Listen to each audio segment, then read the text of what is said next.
राष्ट्र सर्वप्रथम, राष्ट्र सर्वप्रथम, राष्ट्र सर्वप्रथम, राष्ट्र सर्वप्रथम। राष्ट्र सर्वप्रथम की बात कार्यक्रम में आप सभी राष्ट्रवासियों का हार्दिक स्वागत है। प्रधानमंत्री नरेंद्र मोदी ने कटरा रेलवे स्टेशन से कटरा और श्रीनगर को जोड़ने वाली वंदे भारत एक्सप्रेसवे को हरी झंडी दिखाई। विपक्षी भाजपा ने मुख्यमंत्री सिद्धारमैया, उप मुख्यमंत्री डीके शिवकुमार और गृह मंत्री परमेश्वर के इस्तीफे की मांग की। बिहार में इस साल विधानसभा चुनाव को लेकर सियासत तेज है। नेताओं के बीच एक दूसरे पर आरोप और प्रत्यारोप का दौर जारी। उत्तराखंड के चमोली जिले के थराली क्षेत्र में एक निर्माणाधीन पुल की क्षतिग्रस्त होने की घटना का गंभीर संज्ञान लेते हुए मुख्यमंत्री धामी के निर्देश पर लोक निर्माण विभाग के 3 अभियंताओं को निलंबित कर दिया गया।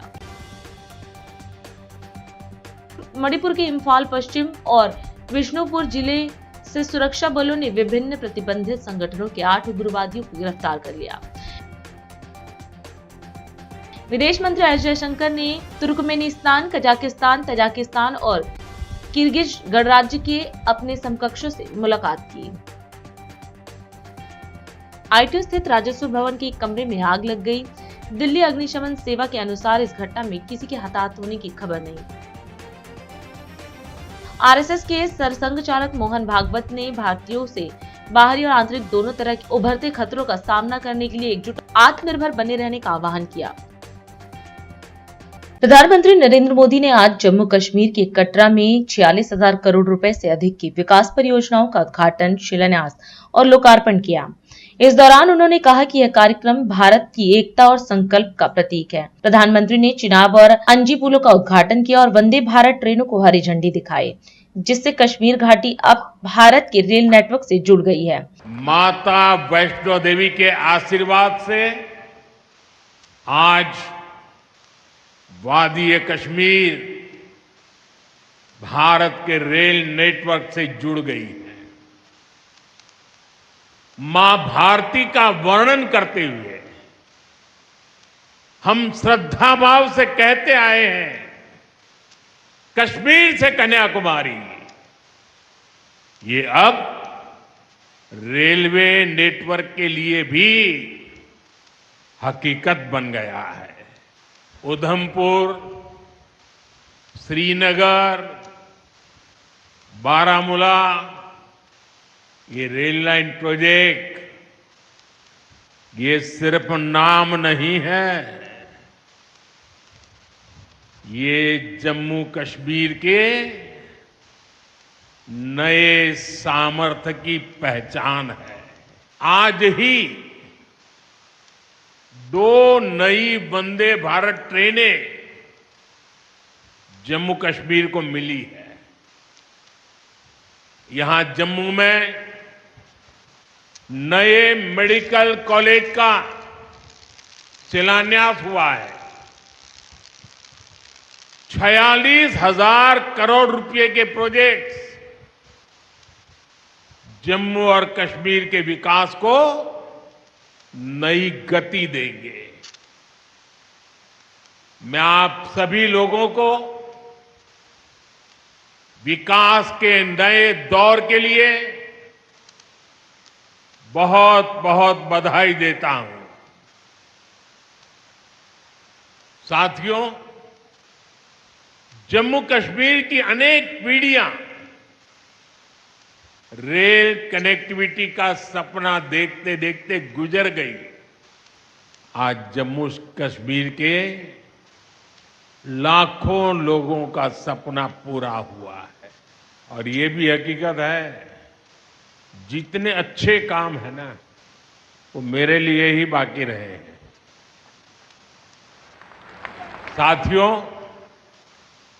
ये हमारी सरकार का सौभाग्य है कि इस प्रोजेक्ट ने हमारे कार्यकाल में गति पकड़ी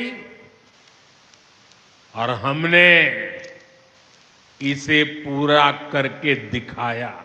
बीच में कोविड के कालखंड के कारण भी अनेक मुसीबतें आई, लेकिन हम डटे रहे। साथियों, रास्ते में आने जाने की मुश्किलें, मौसम की परेशानी, लगातार पहाड़ों से गिरते पत्थर, ये प्रोजेक्ट पूरा करना मुश्किल था, चुनौतीपूर्ण था। लेकिन हमारी सरकार ने चुनौती को ही चुनौती देने का रास्ता चुना है। आज जम्मू कश्मीर में बन रहे अनेकों ऑल वेदर इंफ्रास्ट्रक्चर प्रोजेक्ट इसका उदाहरण है। कुछ महीने पहले ही सोनमर्ग टनल शुरू हुई है। अभी कुछ देर पहले ही मैं चिनाब और अंजी ब्रिज से होकर आपके बीच आया हूं। इन पुलों पर चलते हुए मैंने भारत के बुलंद इरादों को, हमारे इंजीनियर्स, हमारे श्रमिकों के हुनर और हौसले को जिया है। चिनाब ब्रिज दुनिया का सबसे ऊंचा रेलवे आर्च ब्रिज है। दिल्ली की मुख्यमंत्री रेखा गुप्ता ने शालीमार बाग विधानसभा में शिक्षा व्यवस्था को लेकर अहम बैठक की। बैठक में शिक्षा विभाग के अधिकारी और 16 सरकारी स्कूलों के प्रिंसिपल शामिल हुए। कैबिनेट मंत्री प्रवेश वर्मा भी इस बैठक में मौजूद रहे। सीएम ने बताया कि पिछली सरकार ने शिक्षा मॉडल का सिर्फ प्रचार किया, जबकि जमीनी हालात बदतर है। सीएम रेखा गुप्ता ने भरोसा दिलाया कि उनकी सरकार स्कूलों में स्टाफ सुरक्षा और सुविधाओं पर प्राथमिकता से काम कर रही है। दिल्ली सरकार के जितने स्कूल हैं, जिसको लेकर के पिछली सरकारों ने बहुत ढोल पीटे, एजुकेशन मॉडल की बात करी, परंतु आज भी जब हम चर्चा करते हैं तो स्कूल हमें जस के तस मिलते हैं। उनकी बिल्डिंग, उनका इंफ्रास्ट्रक्चर, जो मैंने अभी दिखाया कि सामने की ये देख रहे हैं आप, पूरा का पूरा ये 2018 में आदरणीय केजरीवाल की सरकार के द्वारा बनाया गया और 2 साल बाद ही वो ढह भी गया। ऐसा आर्टिफिशियल सिस्टम उनका था और इसी तरीके का आर्टिफिशियल एजुकेशन सिस्टम उन्होंने डेवलप किया। ये देखिए कि इस विधानसभा में हैदरपुर गांव एक बड़ा जनसंख्या वाला क्षेत्र है। आज तक वहां पे इंग्लिश मीडियम का कोई स्कूल नहीं है, साइंस का कोई स्कूल नहीं है। यदि उस गांव के, उस कॉलोनी के बच्चों को साइंस पढ़नी हो तो वो कहां जाएं? यदि अपने 11 साल के कार्यकाल में पिछली विधायक और पिछली सरकार स्कूल के बच्चों को, उस क्षेत्र के बच्चों को एक साइंस का स्कूल, एक इंग्लिश लैंग्वेज का स्कूल नहीं दे सकते थे, तो आप मानिए कि किस दिशा की और उनकी एजुकेशन पॉलिसी थी जिसकी वो चर्चा करते हैं। किसी भी स्कूल के ग्राउंड, गार्डन अब बुरी हालत में है। बच्चों के लिए स्पोर्ट्स फैसिलिटी जीरो है।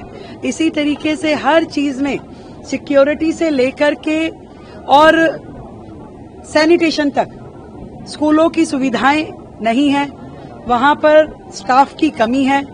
यहां तक कि प्रिंसिपल, अधिकतर स्कूलों में वाइस प्रिंसिपल को एडहॉक चार्ज देके प्रिंसिपल के रूप में काम लिया जा रहा है। तो क्या ऐसी स्कूलों की दशा होनी चाहिए? अब पहली बार हम लोगों ने अपनी सरकार के आने के बाद सभी रिक्रूटमेंट हो, सभी वैकेंसी भरी जाए, सभी प्रिंसिपल्स का अपॉइंटमेंट हो, कोई भी सिक्योरिटी को अनदेखा ना हो। इसके लिए जहाँ गार्ड चाहिए, वहाँ पे जो सैनिटेशन के कर्मचारी चाहिए, उन सब की भरपाई हम कर रहे हैं। और 75 सीएम श्री स्कूल जो एक कंसेप्ट नया डेवलप होगा, जिसके माध्यम से हम अपने स्कूलों को प्राइवेट स्कूलों से बेहतर एस्टेब्लिश करेंगे, इंफ्रास्ट्रक्चर देंगे और बच्चों को बेहतर शिक्षा देने की दिशा में हमारा काम होगा। और सबसे बड़ी बात, जब देश का एक एजुकेशन बोर्ड है, दिल्ली जो कि राज्य भी नहीं है, अपना एक एजुकेशन बोर्ड कैसे बना सकते हैं? कैसे हम अपने बच्चों को अपना बोर्ड बना करके पढ़ा सकते हैं, क्या उनका स्टेटस रहेगा नेशनल और इंटरनेशनल लेवल पे यदि वो जा करके अपना एडमिशन आगे की हायर एजुकेशन में लेना चाहें। तो ये प्रशंसनीय विषय है जो कि मुझे लगता है कि दिल्ली के बच्चों के भविष्य के साथ खिलवाड़ था, जिसे अब हम सुधारने की दिशा में काम कर रहे हैं। चाणक्यपुरी थाना क्षेत्र में हुई एक आभूषण चोरी की वारदात को नई दिल्ली जिले की पुलिस टीम ने महज 6 घंटे के भीतर सुलझा लिया। आरोपी को गिरफ्तार कर लिया गया है और चोरी किया गया आभूषण बैग तथा संपत्ति से संबंधित दस्तावेज बरामद कर लिए गए हैं। यह सफलता पुलिस टीम के त्वरित प्रयास और सतर्कता का परिणाम है। 3 जून 2025 को लगभग शाम 4 बजे सावित्री देवी ने सैन मार्टिन मार्ग स्थित अपने आवास से आभूषणों और संपत्ति दस्तावेजों की चोरी की शिकायत दर्ज कराई थी। मामले की गंभीरता को देखते हुए एसएचओ चाणक्यपुरी इंस्पेक्टर बलिहार सिंह के नेतृत्व में एक विशेष टीम गठित की गई, जिसमें W, PSI Rohini, ASI Babulal, HC Ravinder और कांस्टेबल दिनेश शामिल थे। टीम का संचालन एसीपी चाणक्यपुरी आरती शर्मा की निगरानी में किया गया। जांच के दौरान पुलिस ने घटनास्थल का गहन निरीक्षण किया और फॉरेंसिक साक्ष्य जुटाने के लिए मोबाइल क्राइम टीम को बुलाया गया। साथ ही क्षेत्र में लगे सीसीटीवी कैमरों की फुटेज खंगाली गई, जिसमें एक युवक को घर के पास संदिग्ध गतिविधियों में संलग्न पाया गया। पीड़िता ने उस युवक की पहचान अपने रिश्तेदार राहुल महतो के रूप में की और उसका पता भी पुलिस को उपलब्ध कराया। इसके बाद पुलिस ने बिंदापुर स्थित उसके निवास स्थान पर छापा मारा और इसे हिरासत में ले लिया। पुलिस उपायुक्त नई दिल्ली जिला देवेश कुमार महला ने बताया कि चाणक्यपुरी थाने में इस संबंध में 3 जून 2025 को एफआईआर संख्या 66/25 दर्ज की गई, जिसमें भारतीय न्याय संहिता की धारा 305A और 331(3) के तहत मामला दर्ज किया गया। पूछताछ में आरोपी ने अपना अपराध स्वीकार किया और बताया कि उसने ही आभूषण बैग और दस्तावेज चोरी किए थे। पुलिस ने आरोपी की निशानदेही पर सैन मार्टिन मार्ग के पास स्थित एक जंगल से चोरी किया गया आभूषण बैग बरामद कर लिया, जिसमें लगभग 12 ग्राम सोने और 800 ग्राम चांदी के आभूषण थे। साथ ही चोरी के दौरान पहने गए कपड़े भी जब्त किए गए। आरोपी राहुल महतो, जिसकी उम्र 18 वर्ष है, मूल रूप से पश्चिम बंगाल के वर्धमान जिले का निवासी है और पिछले 2-3 वर्षों से दिल्ली के बिंदापुर क्षेत्र में मजदूरी करता है। पश्चिम जिला पुलिस की साइबर थाने की टीम ने मेवात राजस्थान क्षेत्र में सक्रिय सेक्सटॉर्शन के एक संगठित गिरोह का पर्दाफाश करते हुए 3 आरोपियों को गिरफ्तार किया है। ये आरोपी व्हाट्सएप वीडियो कॉल के जरिए पीड़ितों को फंसाकर उनकी आपत्तिजनक वीडियो रिकॉर्ड कर उन्हें ब्लैकमेल करते थे। गिरोह के सदस्य खुद को क्राइम ब्रांच का अधिकारी बताकर वीडियो डिलीट करने के नाम पर लाखों रुपए वसूलते थे। एक शिकायतकर्ता ने बताया कि उसे एक अनजान व्हाट्सएप वीडियो कॉल आई, जिसमें एक अश्लील वीडियो चल रहा था। महिला ने उसे कपड़े उतारने के लिए उकसाया और उसका वीडियो रिकॉर्ड कर लिया। इसके बाद शिकायतकर्ता को उसकी खुद की 3 आपत्तिजनक वीडियो भेजी गई और एक नकली पुलिस अधिकारी बनकर कॉल करने वाले ने 1.5 लाख की मांग की। इसके बाद शिकायतकर्ता ने 2.5 लाख, 4 लाख और फिर 6 लाख तक की मांग की गई, जिसमें लड़की को नाबालिग बताकर आत्महत्या का झांसा देते हुए शिकायतकर्ता को फंसाने की धमकी दी गई। इस तरह शिकायतकर्ता से कुल 14 लाख की ठगी की गई। मामले की गंभीरता को देखते हुए एसएचओ साइबर पश्चिम निरीक्षक विकास कुमार बुल्दक और एसीपी ऑपरेशन के नेतृत्व में SI Amit Malik, HC Sunil, HC Surendra और सिपाही भूपेंद्र की एक विशेष टीम गठित की गई। जांच में मनी ट्रेल मेवात क्षेत्र, सीकरी थाना क्षेत्र, जिला डिग राजस्थान तक पहुंची। पुलिस टीम ने वहां दबिश दी और पहला आरोपी वसीम 30 वर्ष को उसके घर के पास से पकड़ा। फिर जावेद 48 वर्ष को उसके निवास से गिरफ्तार किया। दोनों की पूछताछ में तीसरे आरोपी खालिद 23 वर्ष का नाम सामने आया, जिसने पीड़ित का वीडियो रिकॉर्ड किया था। खालिद को भी उसी क्षेत्र से गिरफ्तार किया गया। पुलिस ने आरोपियों के कब्जे से अपराध में प्रयुक्त 2 मोबाइल फोन बरामद किए हैं। तीनों आरोपियों को न्यायिक हिरासत में भेज दिया गया है। अभी समय है एक ब्रेक का, हम चलते हैं ब्रेक पर। आप कहीं जाए नहीं, छोटा सा ब्रेक। श्रेया फर्निशिंग लेकर आया है आपके लिए होम कलेक्शन, जिसमें आपको मिलता है upholstery fabric, designer curtains, home and office decoratives, carpets and sofa cover कम से कम दाम में कीर्ति नगर में आपके लिए उपलब्ध है। Powered by Kamal Buildtech Private Limited, fulfilling promises. With our professional team and experience of delivering projects, in past we guarantee you peace of mind and top quality work in an affordable price. और अधिक खबरों के लिए आप हमारे YouTube channel दैनिक India दर्पण को अभी सब्सक्राइब करें और नोटिफिकेशन के लिए बेल आइकन को प्रेस करना ना भूलें। राष्ट्र सर्वप्रथम की बात कार्यक्रम में ब्रेक के बाद एक बार फिर आप सभी राष्ट्रवासियों का स्वागत है। विश्व पर्यावरण दिवस के अवसर पर दिल्ली मेडिकल एसोसिएशन ने एक विशेष जन जागरूकता और स्वास्थ्य शिविर का आयोजन किया। इस वर्ष की थीम प्लास्टिक प्रदूषण समाप्त करे रही, जिसके तहत एसोसिएशन ने 13 शाखाओं के सहयोग से दिल्ली में बीट प्लास्टिक पॉल्यूशन नामक 15 दिवसीय अभियान चलाया। इस अभियान का उद्देश्य प्लास्टिक से होने वाले नुकसान के प्रति जनमानस को जागरूक करना और पर्यावरण की रक्षा हेतु प्रेरित करना था। कार्यक्रम के अंतर्गत दिल्ली मेडिकल एसोसिएशन की ओर से गड़ी मेंढू करतार नगर यमुना खादन में फ्री हेल्थ कैंप का आयोजन किया गया, जिसके पश्चात ऑपरेशन सिंदूर की कामयाबी के उपलक्ष्य में तिरंगा यात्रा भी निकाली गई। वहीं एक पेड़ मां के नाम अभियान के तहत डीएमए सदस्यों ने अपनी माताओं के नाम पर वृक्षारोपण किया। यह पहल प्रधानमंत्री नरेंद्र मोदी द्वारा शुरू किए गए पर्यावरणीय अभियान का हिस्सा थी।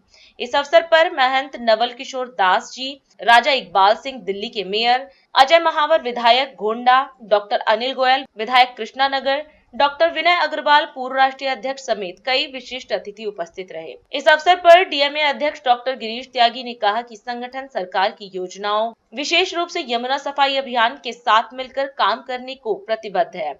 वहीं विश्व पर्यावरण दिवस कार्यक्रम के अध्यक्ष डॉक्टर अश्विनी डालमिया ने कहा कि डीएमए की टीम ने दिल्ली के विभिन्न इलाकों में जाकर प्लास्टिक प्रदूषण के दुष्परिणामों पर लोगों को जागरूक किया और पर्यावरण सुरक्षा का संदेश दिया है। डीएमए के माननीय राज्य सचिव डॉक्टर सतीश लांबा ने जानकारी दी कि राजीव गांधी कैंसर संस्थान एवं अनुसंधान केंद्र की सहायता से 300 से अधिक लोगों के स्वास्थ्य परीक्षण निःशुल्क किए गए। इस शिविर में सामान्य स्वास्थ्य परीक्षण, नेत्र जांच, ईएनटी परीक्षण, पेपर स्पीयर जांच, रक्तचाप जांच, ब्लड शुगर जांच, नशा मुक्ति परामर्श और क्लिनिकल परीक्षाएं शामिल थी। यह आयोजन डीएमए की स्वास्थ्य, पर्यावरण और राष्ट्रभक्ति की त्रिसूत्रीय प्रतिबद्धता का प्रतीक बना और जन सामान्य में पर्यावरण के प्रति जागरूकता का मजबूत संदेश प्रसारित किया। दिल्ली पुलिस के पश्चिमी जिले ने वाहन चोरी में लिप्त एक सक्रिय गिरोह का पर्दाफाश करते हुए 3 शातिर चोरों को गिरफ्तार किया है। आरोपियों के कब्जे से 8 स्कूटी, 1 मोटरसाइकिल, 1 मोबाइल फोन और स्कूटी की लॉक तोड़ने की मास्टर चाबी बरामद की गई है। गिरफ्तार आरोपियों की पहचान गणेश उर्फ रामू, विक्की और अरमान के रूप में हुई है, जिनके खिलाफ पहले से कई आपराधिक मामले दर्ज है। पुलिस की कार्रवाई से हरिनगर, पंजाबी बाग, जनकपुरी, तिलक नगर समेत 10 थाना क्षेत्रों में दर्जन वाहन चोरी के मामलों का समाधान हुआ है। पश्चिम जिला के डीसीपी आईपीएस विचित्रवीर ने बताया कि हरिनगर में शिकायत के बाद सीसीटीवी और तकनीकी निगरानी के जरिए आरोपी गणेश को गिरफ्तार किया गया, जिसकी निशानदेही पर चोरी की स्कूटी और मास्टर चाबी मिली। पंजाबी बाग में गश्त कर रही टीम ने विक्की को रंगे हाथ पकड़ा, जिससे एक मोटरसाइकिल भी बरामद हुई। वहीं जनकपुरी में मोबाइल चोरी की जांच के दौरान अरमान को गिरफ्तार किया गया, जिसके पास से चोरी का मोबाइल और स्कूटी मिली। पुलिस ने तीनों को न्यायिक हिरासत में भेज दिया है। गोरखपुर नगर निगम के नवसृजित सूरजकुंड वार्ड में कल्याण मंडपम का लोकार्पण किया गया। कार्यक्रम में मुख्यमंत्री योगी आदित्यनाथ मौजूद रहे और विभिन्न विभागों के उत्कृष्ट कर्मियों को सम्मानित किया। इस अवसर पर मुख्यमंत्री ने जनपद वासियों को शुभकामना देते हुए कहा कि नागरिक सुविधाओं का सरलीकरण जन समस्याओं के समाधान का आधार बनेगा। उन्होंने बताया कि यह गोरखपुर नगर निगम का 7वां कल्याण मंडपम है और यूपी में ऐसी पहल करने वाला पहला नगर निगम है। सीएम ने कहा कि पीएम मोदी के मार्गदर्शन में स्मार्ट और सेफ सिटी की दिशा में हम अग्रसर हैं। इस कल्याण मंडपम के लोकार्पण कार्यक्रम में बहन और भाइयों, सूरजकुंड में ये नए कल्याण मंडपम के लोकार्पण के लिए आज यहाँ आने पे मुझे बहुत आनंद की अनुभूति हो रही है। मैं नगर निगम को, कार्यकारिणी को बधाई देते हुए आप सभी के प्रति अपनी शुभकामनाएं देता हूं। किसी भी सभ्य समाज के लिए उसकी जरूरत के अनुरूप आवश्यक संसाधन और सुविधाएं जुटाना किसी भी लोकप्रिय सरकार का कार्य होना चाहिए। नागरिक सुविधाओं को जितना ही सहज और सरल हम बना सकें, उससे आम जन की समस्या का समाधान का भी एक मंच प्राप्त होता है। यह अत्यंत महत्वपूर्ण हो जाता है कि आज के इस समय में अलग अलग तबके के लोगों के लिए उसकी आय के अनुरूप सुविधाओं को भी हम आसान बना सके। लेकिन जिस गरीब के पास पैसा नहीं है उसको सरकार भी सपोर्ट करती। 1 लाख रुपए मुख्यमंत्री सामूहिक विवाह योजना में भी हम देते हैं। लेकिन साथ साथ अगर कोई अलग से कोई मांगलिक कार्यक्रम करना चाहता है तो उसको 11,000 में या 25,000 में अगर इतना बड़ा कल्याण मंडपम मिल जाए तो शादी ब्याह का कार्यक्रम हो या कोई भी अन्य मांगलिक कार्यक्रम या कोई भी अन्य कार्यक्रम, वो आसानी से अपने सभी हित मित्रों को, रिश्तेदारों को, सबको बुला करके बहुत अच्छे ढंग से इस कार्यक्रम को संपन्न कर सकता है।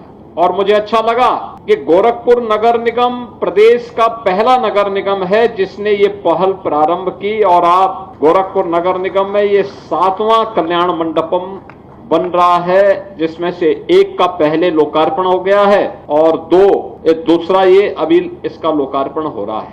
5 अभी निर्माणाधीन है। मैंने तो अपनी विधायक निधि का पूरा पैसा इसी प्रकार के कल्याण मंडपम के लिए ही दे दिया।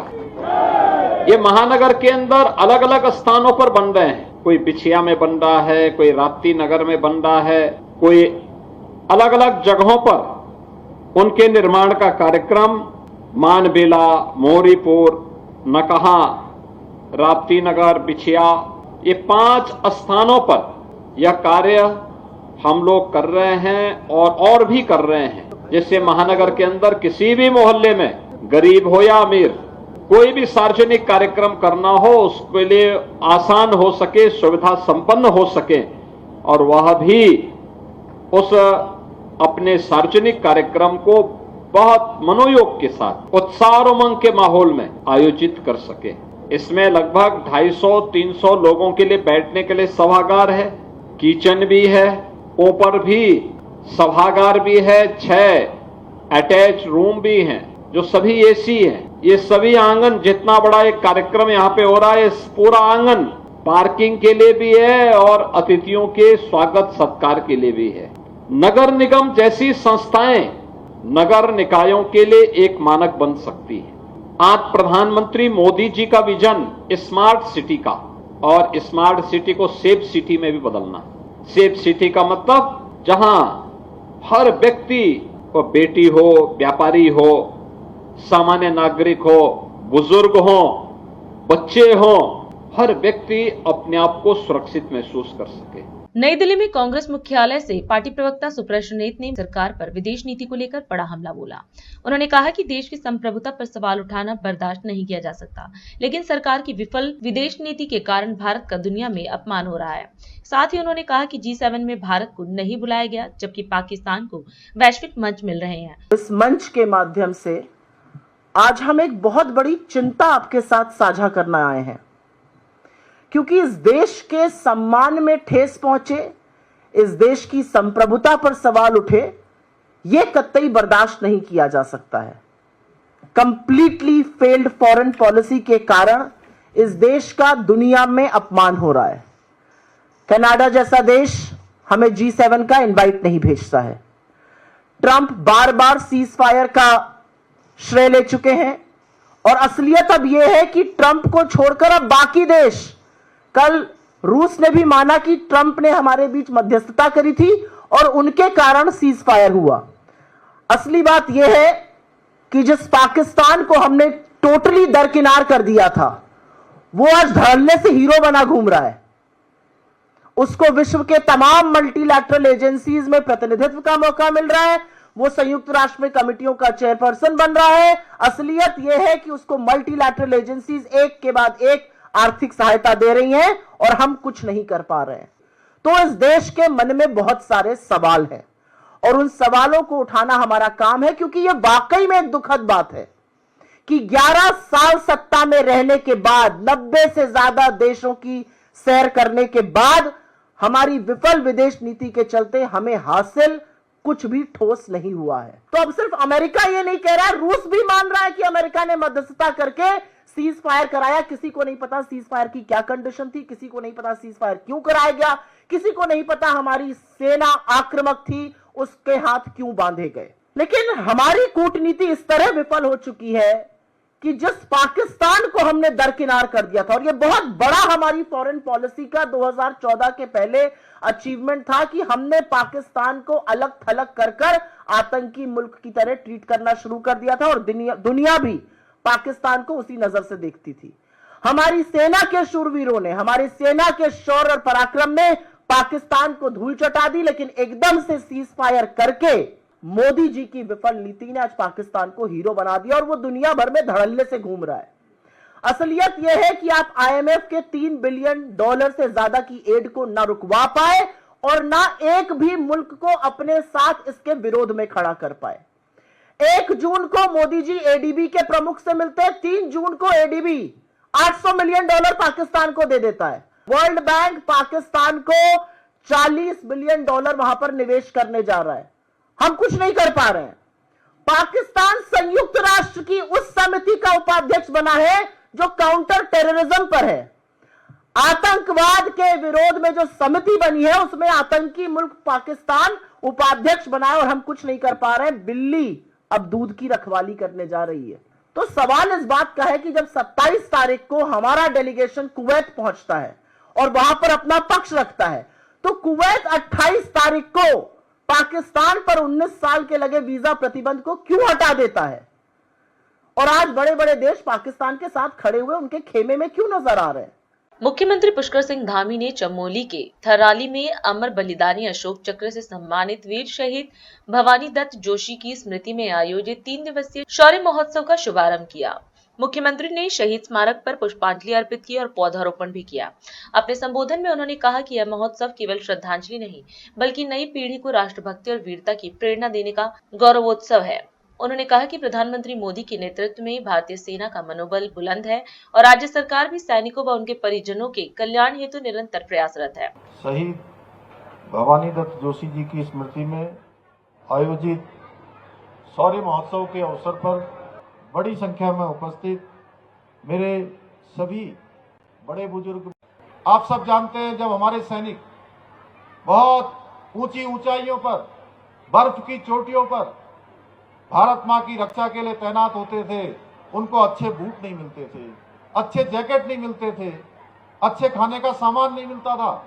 भाइयों बहनों, मैंने स्वयं देखा है कि अनेक लोगों को बर्फ की चोटियों पर अपनी सेवा देने के कारण से उनके पैरों में गैंग्रीन हो जाया करता था, उनके पैर काटने पड़ते थे, क्योंकि ये सब इसलिए होता था कि सैनिकों को उनके उचित प्रकार के जो उपकरण और उचित प्रकार के वस्त्र और उचित प्रकार के बूट इत्यादि उपलब्ध नहीं होते थे।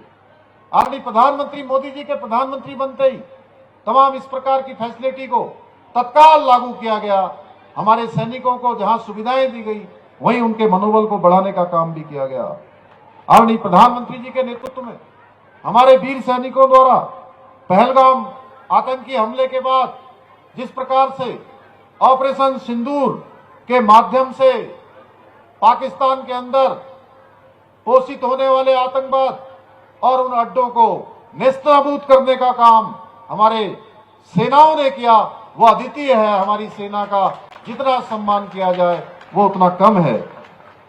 भाइयों बहनों, इन 9 आतंकी अड्डों को तबाह किया गया, 100 से ज्यादा आतंकवादी मारे गए। भाइयों बहनों, भारत पर आतंकवादी हमले 2014 से भी पहले होते आए, लगातार हमले होते थे जिनमें हमारे हजारों निर्दोष लोगों की जान जाया करती थी। परंतु पहले की सरकार है, ना तो उनके अंदर राजनीतिक इच्छा शक्ति थी, ना ही निर्णय लेने का साहस था, जिसके कारण से सेना को अपनी कार्रवाइयां अक्सर बीच में रोक देने का एक तरह से मजबूर होना पड़ता था। लेकिन अब भारत ऐसे आतंकवादी हमलों की केवल कड़े शब्दों में निंदा ही नहीं करता है, बल्कि हर आतंकी हमले को युद्ध मानकर आतंकिस्तान में घुसकर आतंकवादियों का संहार भी करता है। हमने पिछले 10 वर्षों में उरी पर हुए आतंकी हमले का जवाब सर्जिकल स्ट्राइक से दिया, पुलवामा अटैक का एयर स्ट्राइक से, और हाल ही में पहलगाम में हुए कायराना हमले का जवाब ऑपरेशन सिंदूर से देकर भारत, आज का भारत एक नया भारत है जो दुश्मन की मार में घुसकर उसका शिकार करता है। भाइयों बहनों, और अधिक खबरों के लिए आप हमारे YouTube चैनल दैनिक इंडिया दर्पण को अभी सब्सक्राइब करें और नोटिफिकेशन के लिए बेल आइकन को प्रेस करना ना भूलें।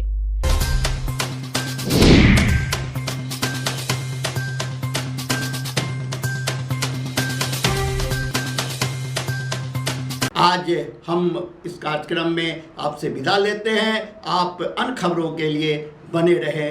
राष्ट्र सर्वप्रथम, वंदे मातरम, जाग उठा है। भारत। राष्ट्र सर्वप्रथम, राष्ट्र सर्वप्रथम, राष्ट्र सर्वप्रथम, राष्ट्र सर्वप्रथम।